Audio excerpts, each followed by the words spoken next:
오늘 본문은 명절 끝날 곧 큰날에라는 말로 시작하고 있습니다. 이 명절은 우리가 잘 아는 대로 초막절을 얘기하는 거죠. 자, 이 명절 끝날 마지막 날에는 피날레를 장식하는 순간이기 때문에 수많은 사람들이 움집하고 그 많은 사람들이 지금 셀레브레이트를 하고 있습니다. 그 많은 군중이 모인 곳에서 갑자기 한 사람이 크게 소리를 외칩니다. 누구든지 목마르거든 내게로 와서 마시라. 나를 믿는 자는 성경의 이름과 같이 그 배에서 생수의 강이 흘러나리라. 그 외침은 대단한 멋진 장엄한 메시지입니다. 목말라 하던 수많은 사람들에게는 복음입니다. 오랫동안 기다렸던 말씀이지요. 여러분, 인간은 어떤 모양으로든 우리는 목말라 하고 있지 않습니까? 어떤 사람은 돈에 목말라 하고요, 어떤 사람은 큰 명예 때문에 큰 명예에 목말라 하고요, 어떤 사람은 사랑을 못 받아 사랑에 굶주린 사람들도 있습니다. 특히 요즘 같은 세상에는 이 건강 문제가 좀 심각합니다. 제가 이번에 한국에 잠깐 다녀왔는데요, 늘 대화가 이 건강식품 이것이 좋다, 이거 먹으면 뭐가 좋다, 성인병에 좋다, 뭐 이런 얘기를 계속 듣게 돼요. 장수 시대가 된 것은 분명하지만 그렇게 건강하게 오래 사는 것 같지는 않습니다. 우리 여러 어른들을 이렇게 우리 교회 안에서도 뵈도요, 정말 100세가 넘도록 오래 사시는 분들 많이 계신데 그런데 건강하질 않아요. 늘 갈증에 어려움을 당합니다. 자, 이런 저런 모습이 우리에게 있는 것이죠. 하지만 세상은 아무것도 해결점을 주지 못하고 있습니다.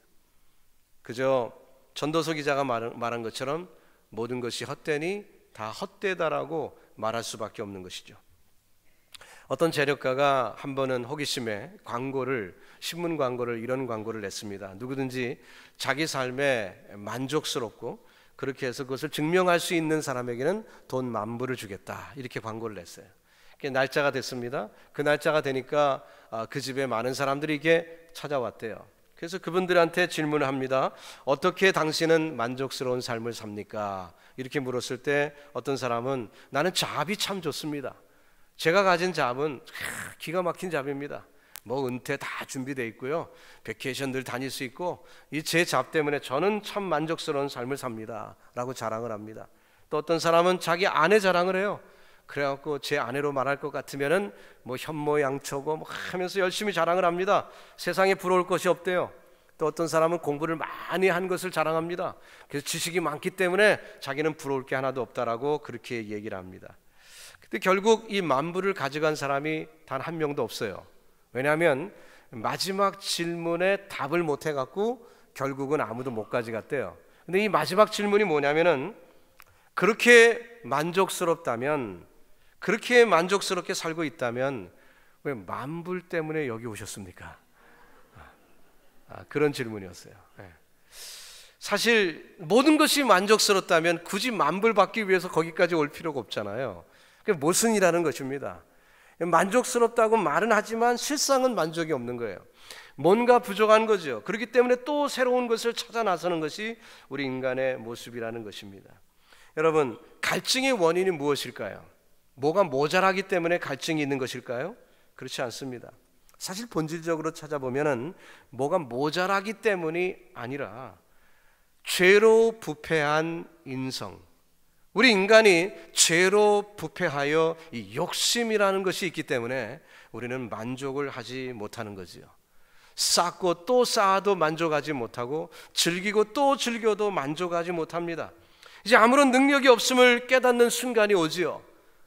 허무한 순간입니다. 그때 비로소 인간이 하나님을 찾아 나섭니다. 근데 이게 시간이 좀 걸려요. 그래서 교회에는 흰머리가 많습니다. 물론 요즘 하도 머리 염색을 많이 해서 잘 안 나타나지만 흰머리가 많은 것이 사실이에요. 자, 오늘 본문의 초막절은 무엇을 기념하는 것입니까? 추수감사절입니다. 많은 소출을 거두었을 때 행하던 예식이었습니다. 근데 왜 이 초막절을 지키게 했습니까? 이스라엘 백성들이 과거 광야 시절, 그 40년 동안 광야를 배회하던 그 시절을 잊어버릴까 봐, 지금 현재는 가나안에서 풍요를 누리고 있는데 그 풍요를 누리고 있기 때문에 과거 종살이 됐던 그 현장을 잊어버릴까 봐, 그러기 때문에 이 초막절을 주신 것입니다.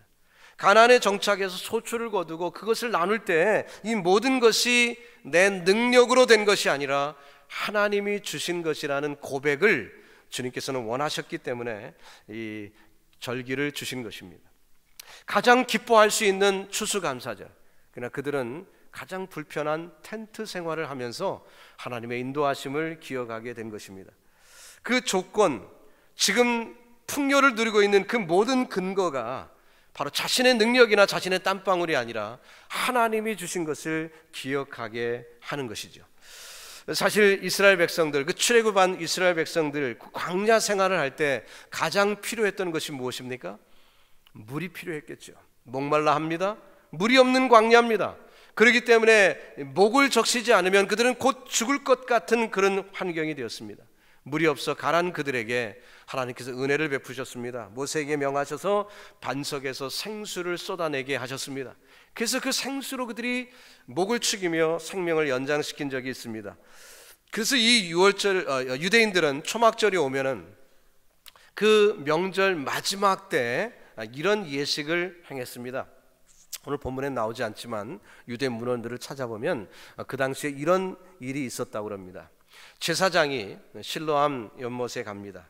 그래서 그 연못에서 제사장이 의복을 단정하게 차려입고 그 다음에 금으로 된 항아리로, 물통으로 물을 한 바가지 뜹니다.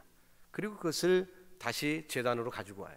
제단에 그 물을 다 부어냅니다. 그리고 이 제사장이 외칩니다. 주여 지금 구원하소서. 주여 이제 구원하소서. 이렇게 외쳐요. 호산나죠. 자, 그 외치는 그 외침. 자, 이 물은 무엇을 상징하겠습니까? 과거 광야 시절에 반석에서 얻은 그 샘물을 상징하는 것이죠. 그들은 그 물을 기억하면서 이 기쁨의 물, 하나님이 기적적으로 우리에게 생명을 주셨던 그 구원의 물을 생각하면서 그 무리들은 하나님을 기억하는 것입니다. 하나님의 구원을 기억하는 것입니다. 그리고 지금 이 시간 주여 우리를 구원해 달라는 그 외침에 그들은 아멘으로 화답을 하는 것이죠. 근데 바로 그 순간이었습니다. 그 무리 중에 섞여 있던 예수님이 크게 소리 외치기를 누구든지 목마르거든 내게로 와서 마셔라. 나를 믿는 자는 성경의 이름과 같이 그 배에서 생수의 강이 흘러넘칠 것이다. 이렇게 말씀을 하시는 것입니다. 자, 요한은 이 말씀에 주석을 달기를 이는 그를 믿는 자가 받을 성령을 가리킨 것이라고 말씀했습니다. 주님께서는 제사 한 번 드린 것으로 신앙생활이 전부가 아니라는 것이지요. 그렇게 멋지게 예배 한 번 드린 것으로 신앙생활 다 한 것이 결코 아니라는 것입니다. 성도는 마땅히 성령을 받아야 하는 것이고 성령의 인도하심을 받을 때 제대로 된 신앙생활을 할 수가 있다는 것입니다. 사랑하는 성도 여러분, 오늘 우리가 예배를 드리러 주님 앞에 왔습니다. 마치 명절 끝날 초막절에 그 많은 사람들이 예루살렘에 모여 그 제사장을 바라보며 함께 예배하고 있는 것처럼 오늘 우리가 함께 예배를 드리고 있습니다. 그러나 이것으로 다가 아니라는 거죠. 예수님은 그들 앞에 크게 외쳤습니다. 누구든지 목마르거든 결국 인생의 삶 가운데 목이 마를 수밖에 없는데 그렇다면 내게로 와서 마셔라. 근데 그 마시는 물은 다른 것이 아니라 성령이라고 말씀하는 거예요. 오늘 이 시간 예배드리는 사랑하는 성도 여러분, 저와 여러분의 삶 속에 오늘 이 예배드리고 많은 것은, 즉 예배 한 번 드리고 많은 그 신앙생활이 아니라 우리 모두가 다 성령 충만하시기를 예수님의 이름으로 축원합니다. 날마다의 삶, day by day, 날마다의 삶이 정말 성령의 인도하심을 받고 성령의 이끄심을 받는 그런 축복이 있기를 바랍니다. 그 성도를 가리켜서 뭐라고 얘기합니까? 그 배에서 생수의 강이 흘러 넘치리라. The streams of living water. 그 생수의 강이 흘러 넘치리라. 정말 끊이지 않는 축복을 하나님이 약속하고 있는 것입니다. 도대체 얼마나 시원스럽고 얼마나 만족스러우면은 그 배에서 생수의 강이 흐른다고 말씀하셨을까요? 여러분 그 은혜를 체험하셨습니까? 체험하시기를 주님의 이름으로 축원합니다. 이것은 주님의 약속입니다. 약속이라면 구하는 자에게 주실 거예요. 오늘도 이 시간 다른 것 구하지 마시고 성령 받기를 구하시기 바랍니다. 성령의 강수가 저와 여러분에게 흘러 넘칠 줄로 믿습니다. 오늘도 주님은 저와 여러분을 향하여 큰 소리로 초청하시는 거예요. 이것은 이 목사의 목소리가 아니라 예수 그리스도의 목소리입니다. 누구든지 목마르거든 내게로 와서 마셔라. 나를 믿는 자는 성경의 이름과 같이 그 배에서 생수의 강이 흘러나리라. 아멘. 주님 맞습니다. 내가 주님 앞에 왔습니다. 그 생수의 강을 내게 허락하여 주시옵소서. 믿는 자는 생수의 강을 받을 것이라고 했어요. 여러분, 믿는 은총이 있기를 주님의 이름으로 축복합니다. 요즘 세상이 참 불신의 세상이죠. 사람만 믿지 않습니다. 참 어려운 세상에 우리가 살고 있어요. 그런데 주님은 믿으라고 말씀하고 있습니다. 성경은 말씀합니다. 성경의 이름과 같이 그 배에서 생수의 강이 흘러나리라. 이는 그를 믿는 자가 받을 성령을 가리킵니다. 믿는 자, 믿는 것이 무엇입니까? 믿는 것은 그 지식적으로 내가 그분을 안다는 얘기를 하는 것이 아닙니다. 이것은 전인격적인 의탁을 얘기하는 것입니다. 나는 선을 행할 능력이 조금도 없고, 나는 의를 행할 조금도 능력이 없는데, 그래서 나는 전적으로 망해버렸는데 예수님께서 나를 위하여 십자가 지시고 예수님께서 내게 은혜를 베푸셨기 때문에 내가 구원을 받게 됐다는 거죠. 그것이 믿음인 것입니다. 바울은 로마서를 기록할 때 이신득의 믿음으로 구원 얻는다는 그 논리를 1장부터 11장까지 쭉 기록하고 있습니다. 한참을 기록하다가 7장쯤 왔는데요, 자신을 돌아보게 됐습니다. 자신을 돌아보니까 이신득의를 얘기할 때 자기가 얼마나 고뇌 가운데 있는 사람인지를 깨닫게 됐어요. 그래서 그가 23절로 24절에서 이렇게 얘기합니다. 내 지체 속에서 한 다른 법이 내 마음의 법과 싸워 내 지체 속에 있는 죄의 법 아래로 나를 사로잡아 오는 것을 보는도다. 오호라, 나는 곤고한 사람이로다. 이 사망의 몸에서 누가 나를 건져내랴. 구제불능이라는 거죠. 선을 행하려고 할 때도 죄를 짓더라. 선을 행하려고 할 때도 죄를 짓더라. 하나님을 잘 믿으려 할 때도 죄를 짓더라. 큰 절망을 직시하는 것입니다. 그는 과거에 스데반이 순교될 때 그때 증인을 섰던 사람이라고 성경은 말합니다.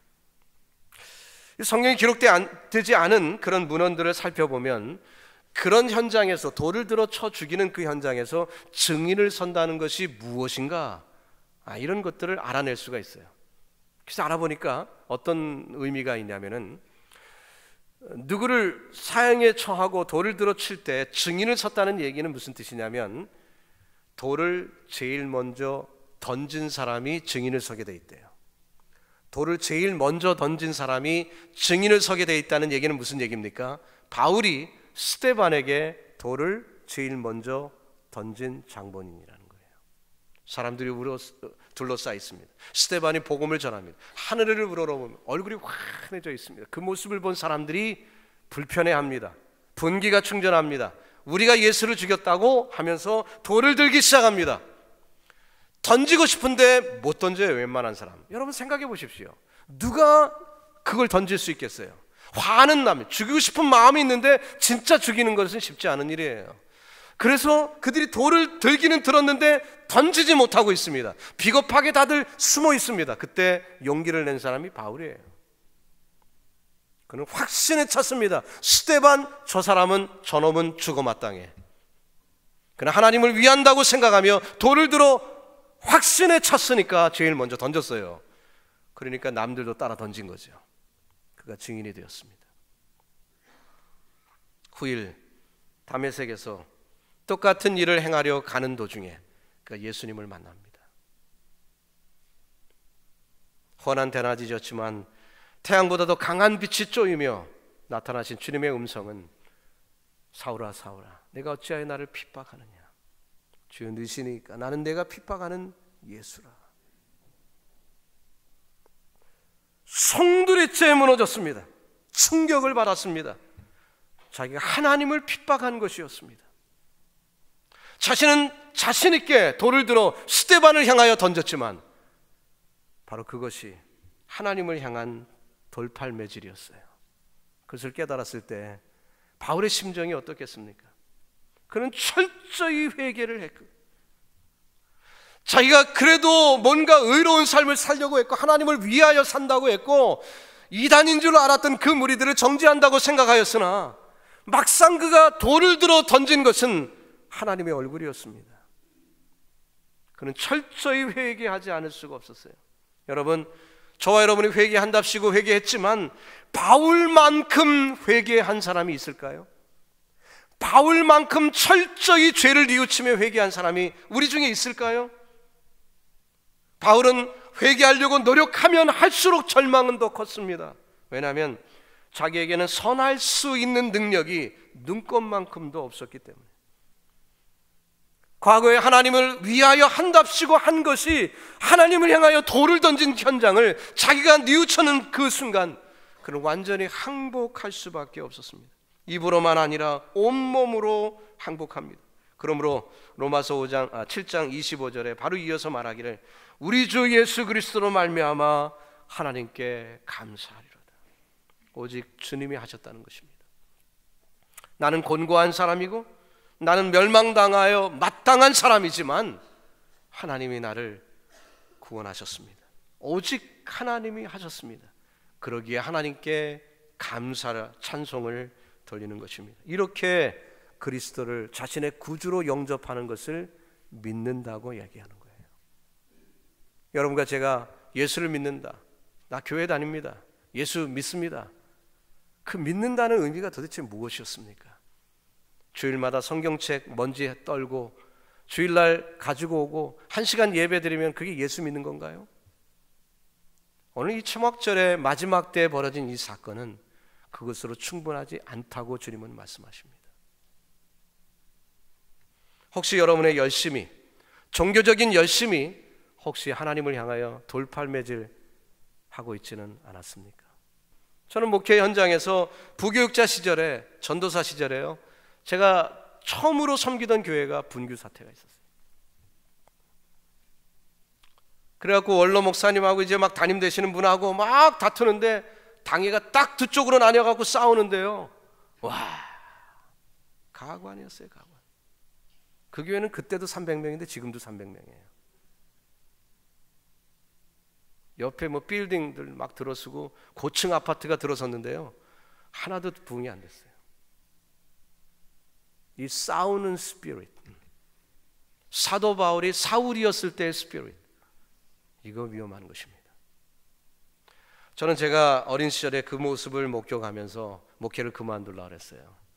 기도원에 올라가서 한참 기도하는데 학교 공부도 뭐고 뭐 신학교니까요. 아니 목회를 안 할 거면 신학 공부가 무슨 필요 있습니까? 그래갖고 학기 중인데 산으로 올라갔어요. 기도하는 거예요. 하나님, 제가 목회자가 돼야 되겠습니까? 이 꼴을 보면서. 근데 일주일쯤 지나니까 하나님이 응답을 하시더라고요. 그래서 할 수 없이 내려왔어요. 그래서 목회를 계속한 게 지금까지 하고 있습니다. 그 모습을 보면서 저는 무조건 양보하자. 무조건 양보하자. 제가 우리 교회 와서 그런 얘기는 안 했지만 지난번 교회에서 제가 그런 얘기를 했어요. 장로님들 앞에서 만약에 우리 교회에 어떤 분규 사고가 나서 어떤 무리들이 교회를 차지하고 싶다고 얘기하면 이단이 아니면 그냥 줍시다. 건물 그냥 줍시다. 저는 그냥 나가겠습니다. 싸우지 않습니다. 그들이 이단이 아닌 이상 저는 다투지 않습니다. 제가 나갑니다. 같은 심정이에요. 왜? 저는 사울 되고 싶지 않습니다. 혹이라도 제 열심이 하나님께 돌팔매질을 할 수 있기 때문에. 저도 열심히 하면 뭐 둘째 가면 서러운 사람인데요, 혹시 제가 하나님께 돌팔매질 할 수도 있기 때문에. 왜? 부패한 인간이니까. 저는 피하겠습니다. 지금까지 그렇게 살고 있습니다. 워싱턴 DC에 가면요, 한국 전쟁 기념관이 있어요. 거기에 보면은 위에 Freedom is not free, 자유는 공짜가 아닙니다, 그런 문구리 있습니다. 한국 전쟁 때 얼마나 많은 피를 흘렸습니까? 미군들이 많은 피를 흘렸고요, 우리 대한민국의 청년들도, 아니 나이 드신 분들도 많은 피를 흘렸습니다. 그 결과 자유를 얻게 된 거죠. 성령은 그냥 주어지지 않습니다. 그냥 믿는다고 말 한마디 한다고 성령이 싹 오는 것이 아닙니다. 그리스도의 죽음의 대가로 우리에게 주어진 거예요. 가치 있는 것입니다. 선물이지만, 우리는 공짜로 받는 것 같지만 그 값은 예수님의 생명의 대가를 지불한 거예요. 오늘 본문 39절에서 이렇게 말합니다. 예수께서 아직 영광을 받지 못하신 고로 성령이 아직 저희 계시지 아니하시더라. 성령은 그리스도께서 십자가에 순종하신 대가로 우리에게 와진 것입니다. 값싼 것이 아닙니다. 거듭 말씀드립니다. 우리에게는 값없이 주어진 것이지만 이것은 엄청난 priceless, 값비싼 것이에요. 주님은 그것을 지불하신 것입니다. 그렇기 때문에 저와 여러분이 유일하게 필요한 것은 그것을 살 능력이 없기 때문에, 우리는 살 능력도 없고 그럴 가치도 없지만, 그러나 우리가 주님께 나아가는 일을 해야 하는 것입니다. 예수님께 가야 합니다. 예수 안에 들어가야 합니다. 그런데 많은 사람들이 그리스도께 잡히는 걸 싫어해요. 여러분, 자신을 포기해야만 성령을 받을 수 있습니다. 나를 유지하면서 성령 받을 수 없습니다. 뜨거운 체험 한 번 한다고 성령 받은 줄 아세요? 아닙니다. 나를 포기해야 돼요. 나를 버려야 돼요. 그리스도께 완전히 붙잡힌 바 되어야, 그래야 이 생수의 강이 흘러넘치는 하나님이 주시는 기쁨을 선물로 받을 수가 있는 것입니다. 예수님께서 믿는 자에게 주실 성령에 대하여 어떻게 말씀합니까? 그 배에서 생수의 강이 흐르리라. 저는 이 말씀을 읽다가 에스겔서가 떠올랐습니다. 에스겔 37장부터 읽어나가면요, 마른 뼈들이 있죠. 거기에 하나님의 기운이 부니까 군대가 돼버립니다. 그리고 40장에 가면 어떤 말씀이 나옵니까? 성전이 있는 그 동문, 그 문지방을 통해서 물이 흐르기 시작합니다. 처음에는 발목, 그 다음엔 무릎, 그 다음엔 허리, 그 다음에는 헤엄을 쳐야 할 지경까지 물이 가득 차게 되는 환상을 에스겔이 봅니다. 이것은 무엇을 얘기합니까? 성령이 임하셔서 성령이 충만해지는 성도의 모습을 얘기하는 것이죠. 우리가 하나님의 은혜를 체험하며 성령을 맛볼 때가 있습니다. 그러나 여전히 내가 주인 되었을 때는 어떻습니까? 마치 발목에 정도 찬 수준이죠. 내가 원하는 대로 마음대로 다녀요. 성령을 안타깝게 하는 거죠. 그러다가 성령이 더욱더 채워져서 완전히 덮어 수용을 해야 될 정도로 성령이 지배를 받으면, 성령이 동쪽으로 옮기시면 내가 동쪽으로, 이 물이 서쪽으로 움직이면 나는 서쪽으로 갈 수밖에 없는 것입니다. 서울 근교에 한탄강이라는 강이 있습니다. 가보신 분들 계시겠죠? 여름철에는, 장마철에 물이 굉장히 넘쳐 물살이 굉장히 강하기 때문에 아이들이 가끔 빠져 죽기도 하는 그런 악명 높은 강입니다. 저도 어렸을 때 종종 가봤던 곳인데요, 근데 거기에서 얼마든지 미역 감고 수영 잘할 수 있는 비결이 있습니다. 그건 뭐지요? 물살 가는 대로 따라가면 됩니다. 근데 많은 사람들이 어때요? 물살이 자꾸 자기를 저 육지에서 밀어내는 것 같은 느낌이 드니까 막 억지로 열심히 수영을 칩니다. 힘을 다해서 수영을 하다가 힘 다 빠지면 물속으로 쑥 들어가는 거예요. 물은 결국 하류로 가면 물살이 약해지는 거잖아요. 그러니까 그냥 떠내려가면 돼요. 떠내려가면, 하류로 가면 물살이 약하니까 얼마든지 헤엄쳐 나올 수가 있습니다. 미련한 사람들이 이 물살을 거스르려고 하죠. 여러분, 성령이 인도하시는 대로 흘러가시길 바랍니다. 그게 지혜예요. 성령이 나를 이끄시는 대로 그냥 따라가시기 바랍니다. 어거지쓰면 힘들고요, 그러다가 사단의 밥이 된다니까요. 사울처럼. 얼마나 미련합니까? 열심 갖고만 하는데 결국 사단의 놀이객감이 됐어요. 우리가 하나님 앞에 우리의 인생을 맡기는 지혜가 필요합니다. 우리 안에 성령의 강이 흐르면은 영원히 목마르지 않을 줄로 믿습니다. 이것은 일시적인 해갈이 아닙니다. 영원한 것입니다. 지속적인 축복이에요. 그렇기 때문에 누구에게나 나눠줄 수 있는 풍성함이 있습니다. 물이 많으면 물살이 사람이 떠내려가는 것처럼 그 성령의 인도하심을 받기만 하면 됩니다. 사랑하는 성도 여러분, 저와 여러분에게 지금 성령께서 동쪽으로 물이 흐르고 있습니까? 그냥 동쪽으로 흘러가세요. 그냥 이끌림을 받으세요. 어거지 쓸 필요가 없습니다. 그냥 이끌림을 받으면 언젠가 하나님께서 이 모든 것을 평정하시고 하나님께서 의의 길로 인도해 주실 줄로 믿습니다. 누가 이런 축복을 받습니까? 누구든지 목마르거든. 영적 갈급함이 있는 사람, 영적으로 하나님께 매달리는 사람, 주님이 나를 돕지 아니하시면, 주님의 인도하심대로 나를 이끄시지 아니하시면 나는 죽습니다. 그 깨달음이 있는 자에게 이런 축복이 임하는 거예요. 그것을 예수님은 뭐라고 했습니까? 아버지께서 내게 주신 자라고 표현했습니다. 누구든지라고도 표현했어요. 그렇다면 오늘 저와 여러분 예외 없습니다. 우리가 주님 앞에 왔습니다. 하나님의 이끄심을 받았습니다. 아버지의 부름을 받았습니다. 그렇다면 오늘 아버지께서 저와 여러분을 하나님께, 예수님에게 주신 그런 대상이 되지 않을까요? 그 믿음 가운데 주님 앞에 나아갔다면 내 목이, 내 혀가 바짝바짝 타 들어가는 것처럼 내 영혼의 말라감을 체험하면서 하나님 앞에 내 몸을 송두리째 맡기는 순간 주님께서 성령을 부어주실 것이고 내 배에서 강수가 흘러넘치는 놀라운 축복을 경험하게 될 줄로 믿습니다.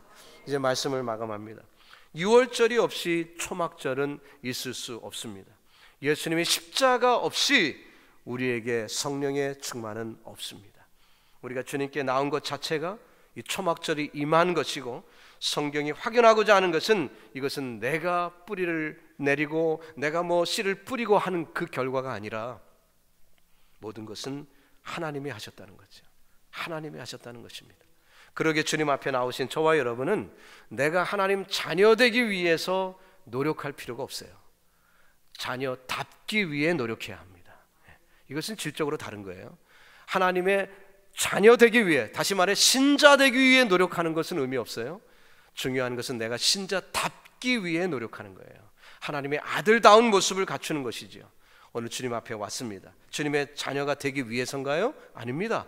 주님의 자녀 되었습니다. 그렇다면 자녀다운 모습을 갖추는 것이 우리에게 필요한 것입니다. 우리 중에 자녀를 낳고 애를 낳고 그냥 방치하는, 파렴치한 그런 부모가 있습니까? 아마 우리 자리에 한 분도 없을 거예요. 마찬가지로 우리 하나님, 그 질서를 만드신 하나님께서 우리를 낳으셨다면 반드시 우리 하나님이 저와 여러분을 책임져 주실 줄로 믿습니다.